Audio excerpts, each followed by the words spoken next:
Punjabi radio USA है। हुण तुसीं साडे चंडीगढ़ स्टूडियो तो सुशील दोसांझ कोलों अज बुधवार दा पंजाबी खबरां दा बुलेटिन सुणोगे। पहलां अज दीआं खास खबरां सुणो। पंजाब विच कोरोना वायरस ने 76 होर जानां लईआं। मरण वालिआं दा कुल अंकड़ा 2000 तो पार गया। भारत विच कोरोना वायरस दे पीड़ितां दी कुल गिणती 44 ਲੱਖ ਨੂੰ ਛੂਣ ਲੱਗੀ। दुनिया भर में हुण तक 9,02,800 लोगों की मौत। सुमेध सैनी के विरुद्ध एक होर अगवा की सुनवाई दिल्ली की CBI अदालत में भलके। दल खालसा ने सुमेध सैनी का अता पता देने वाले लिए इनाम ऐलानिया। राजस्थान की कौमांतरी सरहद से BSF की फायरिंग में 2 पाकिस्तानी घुसपैठिए मारे गए। फिल्म अदाकारा कंगना रनौत के मुंबई पहुंचदे भारी हंगामा। कंगना ने महाराष्ट्र के मुख्यमंत्री उद्धव ठाकरे को वंगारिया, कहा कि अज मेरा घर टुटिया है, कल तेरा घमंड टुटेगा। अफगानिस्तान के उप राष्ट्रपति के काफले ते हमला, 10 लोगों की मौत, उप राष्ट्रपति बाल बाल बचे। हुण खबरां दी तफसील सुणो। पंजाब विच कोरोना वायरस के नाल 76 होर जानां जाण दे नाल मरण वाले का कुल अंकड़ा 2015 तक चला गया। समाना तो विधायक काका राजिंदर सिंह सने 1911 लोगों की रिपोर्ट पॉजिटिव आने तो बाद पंजाब विच कुल मरीजों का अंकड़ा भी 68,769 तक चला गया। पंजाब विच मौत की दर 2.9% तक पहुंच गई है। इलाज अधीन मरीज 17,734 ने, जबकि 2,307 मरीजों को मंगलवार को छुट्टी दी गई। लुधियाने हुण तक सब तो ज़्यादा 523 लोगों की मौत हुई है। जलंधर में 213, अमृतसर में 210 और पटियाला में 209 लोगों की जान जा चुकी है। मृतकों की गिणती में भी इन्हां 4 जिलों का हिस्सा 57.32% बनता है। भारत में कोविड-19 के 99,706 नवे केस होने तो बाद बुधवार को भारत में कोरोना के मरीजों की कुल गिणती 43,75,000 तक पहुंच गई। केंद्रीय सेहत मंत्रालय के ताज़ा अंकड़ों मुताबिक भारत में कोरोना वायरस के नाल पिछले 24 घंटे दौरान 1,111 होर लोगों की मौत हो गई तो बाद में मरण वालों की गिणती 73,970 तक चली गई। दुनिया की गल करिए तो दुनिया भर में कोरोना वायरस के हुण तक 2,78,00,000 केस सामने आ चुके ने। हुण तक 9,02,800 लोगों की जान जा चुकी है। पर राहत वाली गल यह भी है कि इस दौरान 1,99,00,000 मरीज ठीक भी हो चुके ने। भारत ते पाकिस्तान की कौमांतरी सरहद राही भारत में घुसपैठ करने की कोशिश कर रहे 2 पाकिस्तानी घुसपैठिए BSF के जवानों ने मार दिते ने। यह घटना अज रात 1 बजे श्री गंगानगर जिले के गज सिंहपुर सैक्टर के ख्यालीवाला खेतर में वापरी है। सूत्रों मुताबिक सुरक्षा फोर्सा के जवानों ने सरहद उपर हिलजुल देखी सी तो उन्होंने ललकारिया, पर घुसपैठिए बगैर कुछ सुने भारत में दाखिल हो गए तो फरार होने की कोशिश करन लगे। इस सुरक्षा फोर्सा ने गोलियां चला दित्तियां ते दोनों नूं थां ते ही ढेरी कर दिता।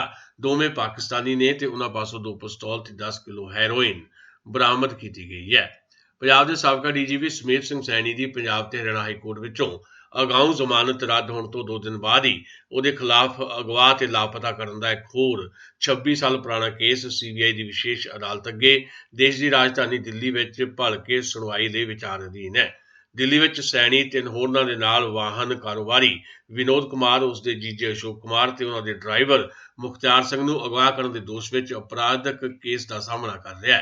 विनोद ते मुख्तियार नूं पुलिस ने 15 मार्च 1994 नूं पंजाब ते हरियाणा हाईकोर्ट की पार्किंग तो चुकिया सी। अशोक नूं उस दिन ही कथित तौर पर लुधियाने तो अगवा किया गया सी। CBI पहले ही अर्जी दायर कर चुकी है कि सैनी नूं दित्ती गई निजी पेशकारी तो छूट नूं रद्द कर दिता जाए। उस कोल सुप्रीम कोर्ट जाण जां सुनवाई अदालत जां फिर पुलिस के अगे आत्म समर्पण करने का रस्ता है। पंजाब सरकार ने उसनूं भगौड़ा अपराधी ऐलानण वास्ते प्रक्रिया भी शुरू कर दी है। इस दौरान सुमेध सैनी की गिरफ्तारी लिए दल खालसा ने इनाम देने का ऐलान किया है। दल खालसा के प्रधान हरपाल सिंह चीमा, बुलारे कंवरपाल सिंह, अकाल फैडरेशन के नारायण सिंह और अकाली दल अमृतसर के हरवीर सिंह संधू ने साबका DGP की गिरफ्तारी वास्ते पोस्टर जारी किए हैं, जिहदे च उसनूं कानून ते सूबे के लोगों का भगौड़ा आख्या गया। पोस्टर से गिरफ्तार करन ते कराउण वालिआं नूं बहादरी पुरस्कार नाल सन्मानित करने का भी ऐलान किया गया। कहा गया कि गिरफ्तार करन ते कराउण वाले नूं गोल्ड मैडल दिता जाएगा।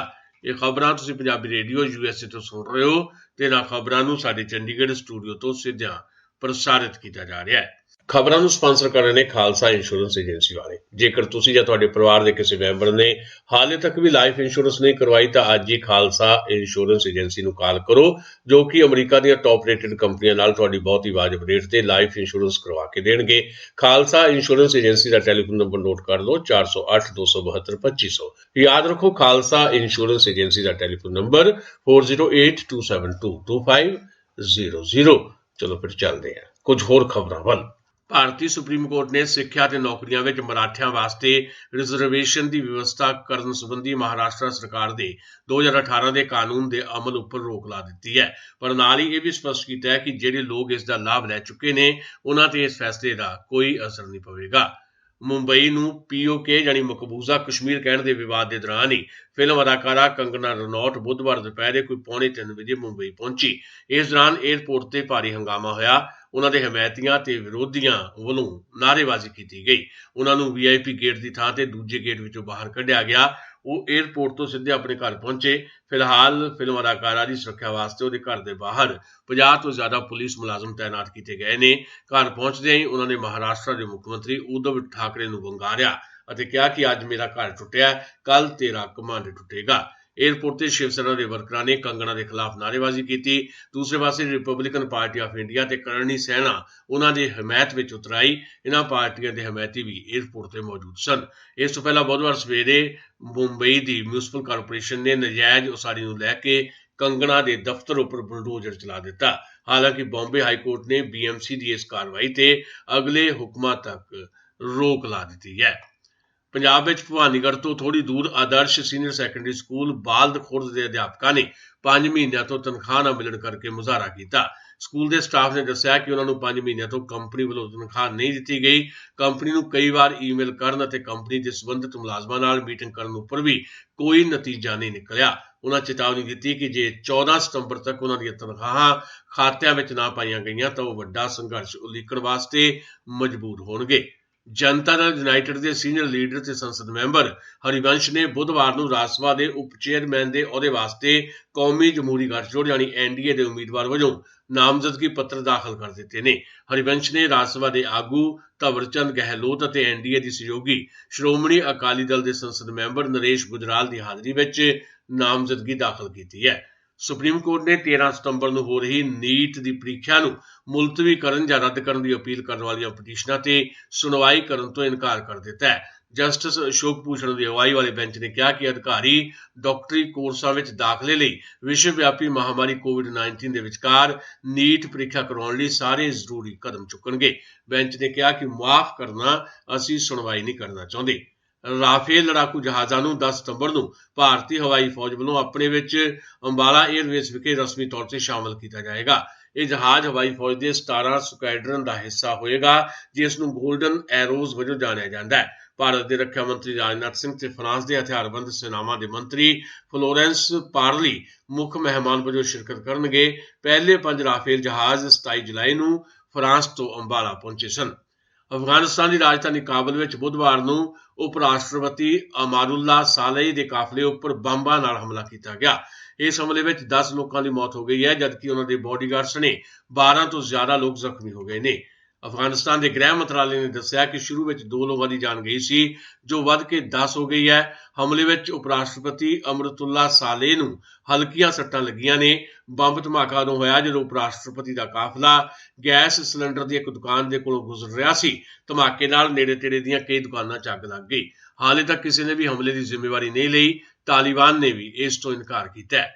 ਜਲੰਧਰ ਵਿੱਚ ਮੰਗਲਵਾਰ ਦੇਰ ਰਾਤ ਬਰਥਡੇ ਪਾਰਟੀ ਦੇ ਦੌਰਾਨ ਫਾਇਰਿੰਗ ਦੀ ਵਾਰਦਾਤ ਸਾਹਮਣੇ ਆਈ ਹੈ। ਬੁੱਧਵਾਰ ਦੁਪਹਿਰ ਬਾਅਦ ਸ਼ਿਵ ਸੈਨਾ ਦੇ ਇੱਕ ਲੀਡਰ ਸਣੇ 2 ਜਣਿਆਂ ਦੇ ਖਿਲਾਫ ਪੁਲਿਸ ਨੇ ਕੇਸ ਦਰਜ ਕਰ ਲਿਆ ਹੈ। ਜਾਣਕਾਰੀ ਮੁਤਾਬਕ ਗੁਰੂ ਅਮਰਦਾਸ ਨਗਰ ਦੇ ਰਹਿਣ ਵਾਲੇ ਸੁਮੀਤ ਕੁਮਾਰ ਦੀ ਬਰਥਡੇ ਪਾਰਟੀ ਵਿੱਚ ਕੁਝ ਨੌਜਵਾਨ ਇਕੱਠੇ ਹੋਏ। ਉੱਥੇ ਸ਼ਿਵ ਸੈਨਾ ਹਿੰਦ ਦੇ ਜ਼ਿਲ੍ਹਾ ਪ੍ਰਧਾਨ ਸੋਹਿਤ ਸ਼ਰਮਾ ਨੇ ਲਾਇਸੈਂਸੀ ਪਿਸਤੌਲ ਨਾਲ ਹਵਾਈ ਫਾਇਰ ਕੀਤੇ। ਵੀਡੀਓ ਵਿੱਚ ਦਿਖਾਈ ਦੇ ਰਹੇ ਸੁਮਿਤ ਕੁਮਾਰ ਤੇ ਰੋਹਿਤ ਸ਼ਰਮਾ ਦੇ ਖਿਲਾਫ ਹਵਾਈ ਫਾਇਰ ਕਰਨ ਦੇ ਕੇਸ ਦਰਜ ਕਰ ਲਏ ਗਏ ਨੇ। ਖਾਸ ਖਬਰਾਂ ਇੱਕ ਵਾਰੀ ਫੇਰ ਸੁਣੋ। ਪੰਜਾਬ ਵਿੱਚ ਕਰੋਨਾ ਵਾਇਰਸ ਨੇ 76 ਹੋਰ ਜਾਨਾਂ ਲਈਆਂ। ਮਰਨ ਵਾਲਿਆਂ ਦਾ ਕੁੱਲ ਅੰਕੜਾ 2000 ਤੋਂ ਪਾਰ ਹੋਇਆ।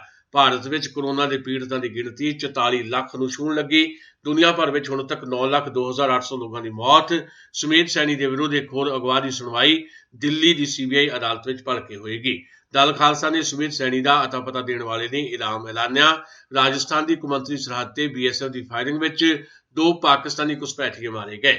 ਫਿਲਮ ਅਦਾਕਾਰਾ ਕੰਗਨਾ ਰਣੌਤ ਦੇ ਮੁੰਬਈ ਪਹੁੰਚਦੇ ਭਾਰੀ ਹੰਗਾਮਾ। ਕੰਗਨਾ ਨੇ ਮਹਾਰਾਸ਼ਟਰ ਦੇ ਮੁੱਖ ਮੰਤਰੀ ਉਧਵ ਠਾਕਰੇ ਨੂੰ ਵੰਗਾਰਿਆ, ਕਿਹਾ ਕਿ ਅੱਜ ਮੇਰਾ ਘਰ ਟੁੱਟਿਆ, ਕੱਲ ਨੂੰ ਤੇਰਾ ਘਮੰਡ ਟੁੱਟੇਗਾ।